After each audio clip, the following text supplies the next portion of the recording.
जय श्री कृष्ण। आप सभी को सादर प्रणाम। आशा है कि आप सब अच्छे से होंगे, स्वस्थ होंगे, मस्त होंगे। आइए आज हम चर्चा करते हैं रामायण के 7 कांड पर। रामायण में 7 कांड ही क्यों हैं और ये 7 कांड क्या हैं?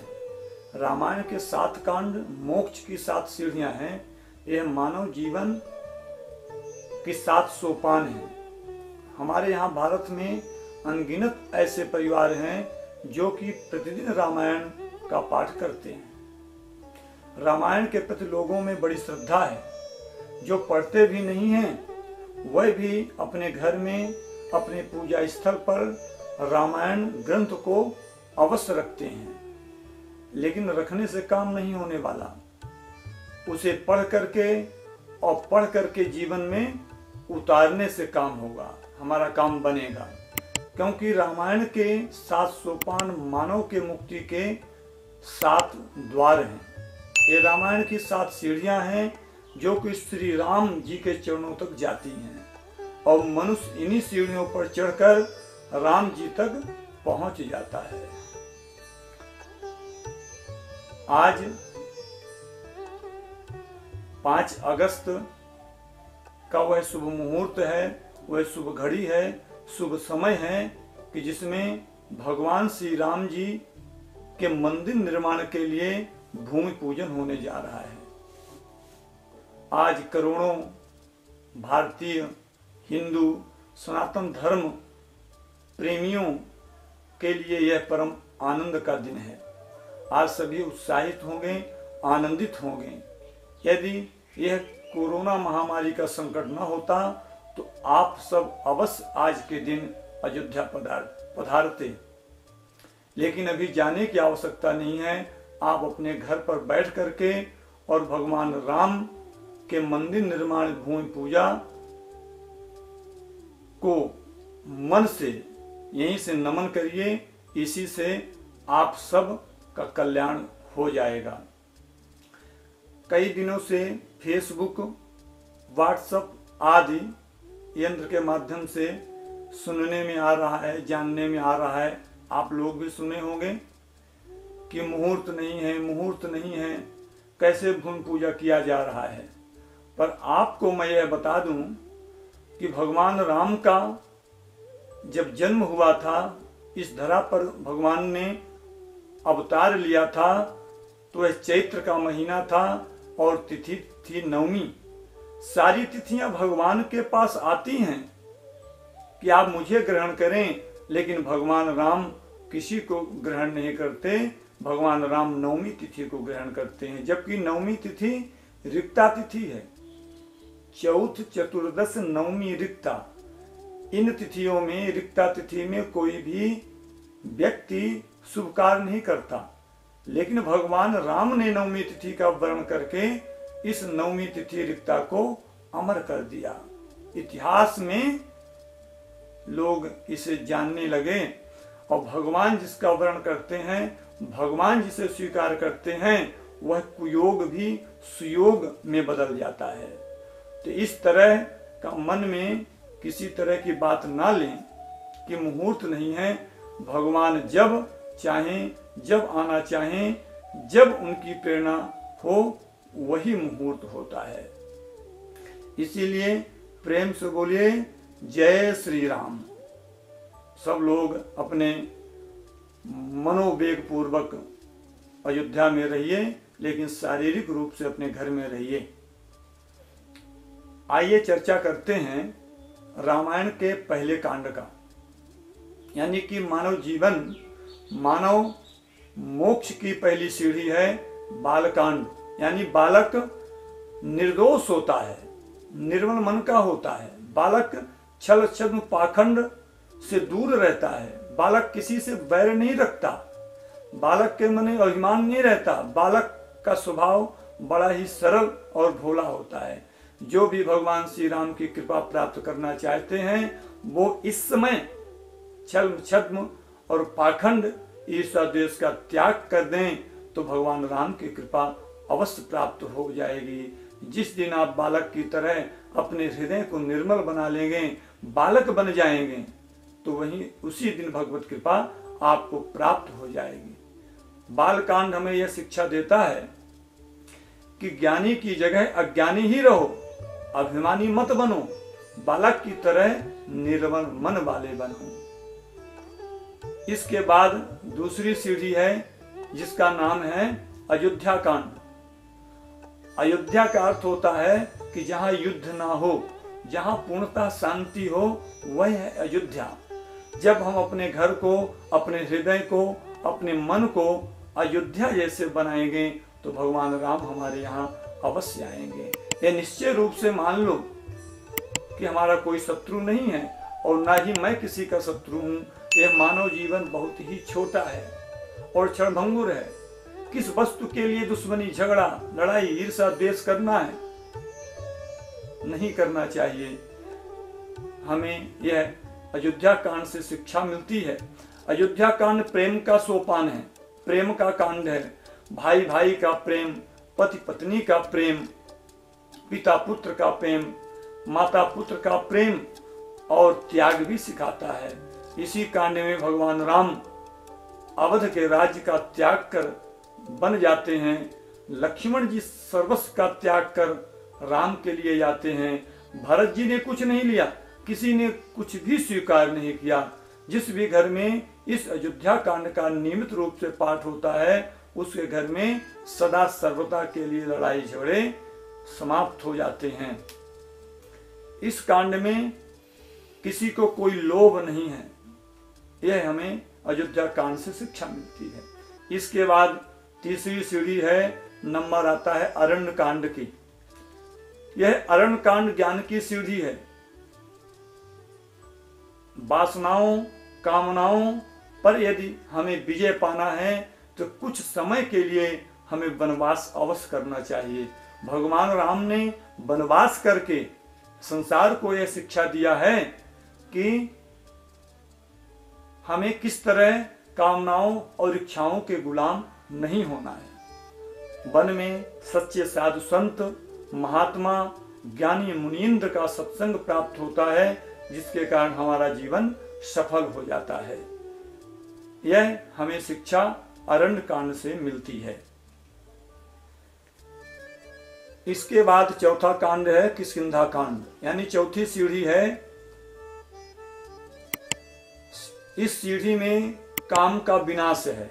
ब्रह्मचर्य यानी हनुमान जी और राम जी का मिलन होता है। रामायण में इसी कांड में हनुमान जी का प्रवेश होता है। श्री राम जी से हनुमान जी के द्वारा राम जी की मित्रता सुग्रीव से होती है। सुग्रीव है जीव और राम है ईश्वर। जीव और ईश्वर का मिलन और मित्रता होती है इस किष्किंधा कांड में।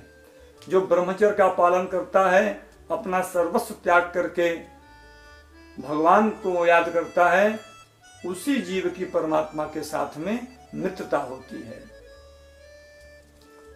और यह काम का विनाश का कांड है। काम और राम दोनों एक साथ नहीं रह सकते। ठीक उसी प्रकार जिस प्रकार अंधकार और प्रकाश एक साथ नहीं रहते, इसी प्रकार काम और राम एक साथ नहीं रह सकते।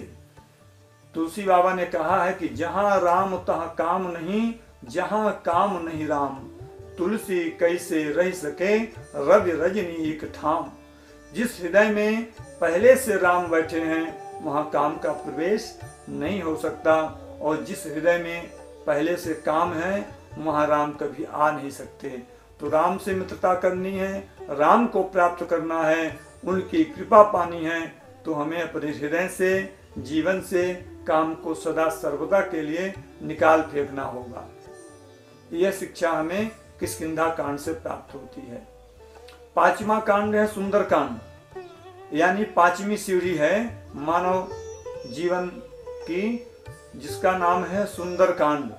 और यह सुंदर कांड अति सुंदर है। हमारे यहाँ लोग कुछ भी करें तो कहते हैं कि चलो आज सुंदर कांड करा लेते हैं। सुंदर कांड का पाठ करते हैं वो अलग बात है, उसमें लिखी बातों को नहीं मानते, लेकिन पाठ अवश्य करते हैं। लेकिन पाठ करने मात्र से काम नहीं बनेगा, उसमें जो सुंदर सुंदर बातें लिखी हैं उसे जीवन में आचरण में लाना होगा, तब काम बनेगा। जिस प्रकार श्रीमद् भागवत महापुराण का 10वां स्कंद भागवत का हृदय है, इसी प्रकार रामायण का सुंदरकांड रामायण का हृदय है। जिसका जीवन हनुमान जी के जैसा सुंदर होता है, उसी को पराभक्ति यानी सीता माता के दर्शन होते हैं। इस सुंदरकांड में हनुमान जी की बल बुद्धि और पराक्रम की परीक्षा भी हुई है, और जब इस परीक्षा में वो पास हुए तब उन्हें पराभक्ति स्वरूपा माता सीता का दर्शन होता है। और जिसे पराभक्ति का दर्शन होता है उसे काल भी नहीं मार सकता। हनुमान जी लंका में जाते हैं माता सीता का दर्शन कर, और स्वर्ण की लंका को जला करके भस्म करते हैं। यह क्यों हुआ, किनकी कृपा से? यह सब प्रभु श्री राम की कृपा से। जब हम सुंदरकांड पढ़ करके और जीवन में अपनाएंगे तो हमारा भी जीवन सुंदर बनेगा। हनुमान जी तो साक्षात भक्तों में अग्रणी हैं, भक्ति की मूर्ति हैं।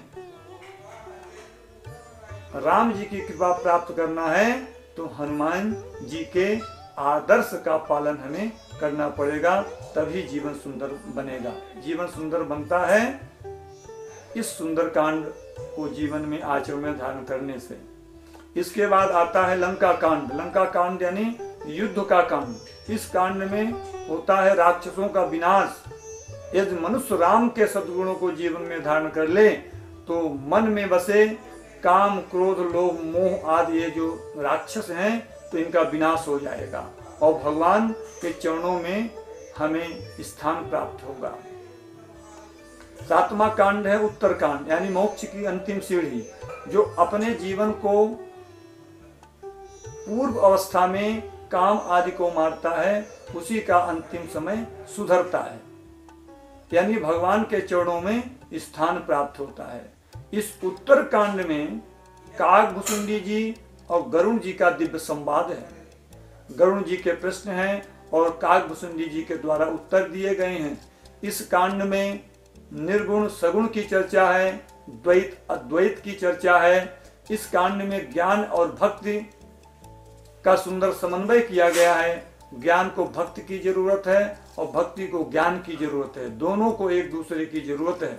गरुड़ के पूछने पर काकभुसुंडी जी ने कहा है ज्ञान और भक्ति में कोई अंतर नहीं है, कोई भेद नहीं है, दोनों का एक ही काम है भगवत प्राप्ति कराना। भक्ति ही ज्ञान ही नहीं कछु भेदा, उभय हरहि भव संभव खेदा। भक्ति करते करते आगे चल करके वही भक्ति ज्ञान रूप में परिवर्तित हो जाती है। वैसे तो 7 कांडों को खूब पढ़ना चाहिए, लेकिन इस अंतिम कांड यानी उत्तर कांड को खूब पढ़ना चाहिए। इसमें ज्ञान भक्ति वैराग्य सबका समन्वय है, अतः इसका अध्ययन कर और जीवन में धारण अवश्य करना चाहिए। तो इस तरह ये रामायण के 7 कांड हैं, जीवन मुक्ति के 7 द्वार हैं। इसलिए हमें राम जी का अनुयायी बनना है। यदि हम अपने आप को श्री राम जी का भक्त कहते हैं तो रामायण में 7 कांडों में लिखी हुई समस्त बातों को जीवन में धारण करना चाहिए, तभी हम राम के भक्त कहलाने के अधिकारी होंगे। भगवान राम जिसको सम्मान देते हैं, जिसे आदर देना चाहते हैं, उसे माध्यम बनाते हैं। भगवान राम ने हनुमान जी को माध्यम बनाया। आज श्री राम जन्मभूमि में राम मंदिर निर्माण के लिए भूमि पूजन होने जा रहा है, तो भगवान ने जिसके ऊपर कृपा किया उसी को माध्यम बनाया है। और हम भी यदि भगवान श्री राम के आचरण को, उनके आदर्श को आंखों में, मन में, मस्तिष्क में रखेंगे तो निश्चित ही भगवान की कृपा हमें भी प्राप्त हो जाएगी। प्रेम से बोलिए जय श्री राम। आज के लिए इतना ही। यदि हमारा वीडियो आपको पसंद आए तो आप इस वीडियो को शेयर करें, अपने मित्रों तक पहुंचाएं और स्वयं लाइक करें और चैनल छोटी काशी रीवा को सब्सक्राइब करें। हम आगे फिर आपके सामने कभी उपस्थित होंगे नए वीडियो के साथ। जब तक के लिए सभी को प्रणाम।